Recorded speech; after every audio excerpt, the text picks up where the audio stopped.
Welcome back to Colorado Goes Supreme. Several weeks ago, I argued before the U.S. Supreme Court by telephone. This was an experience of a lifetime. I'd often thought about the opportunity to argue before the Supreme Court, but never by telephone.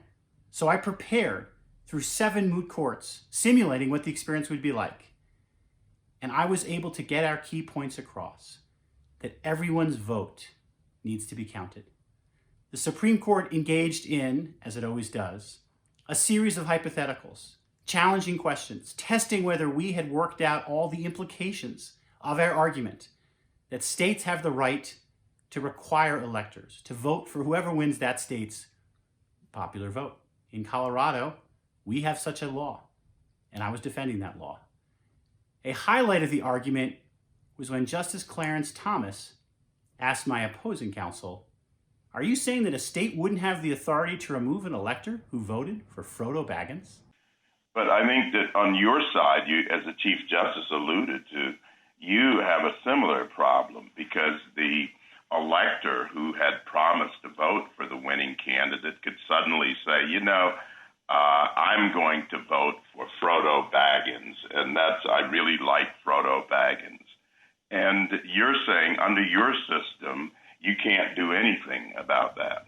This was a special moment because the court and Justice Thomas understood the implications of our argument that states must have this authority to remove electors who, for example, take bribes or vote for fictional characters.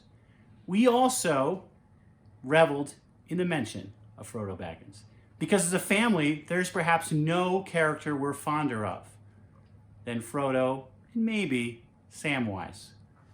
They went on a quest together that has given our family entertainment.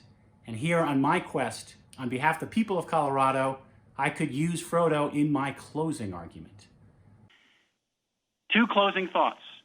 During the course of this entire litigation and this argument today, my friends on the other side have failed to offer any viable theory on how to address the spectacle of a bribed elector, an elector who votes for Frodo Baggins, or one who would perpetrate a bait and switch on the people of her state. Colorado's pledge requirement addresses all such harms. We urge this court to reject this dangerous time bomb and avoid a potential constitutional crisis by reversing the 10th Circuit judgment. Thank you. We are working on behalf of the people of Colorado, defending our institutions, the right of the people to know their votes are counted. That's what's at stake in this case. And we look forward to a decision to come back this summer, hopefully in our favor. So stay tuned.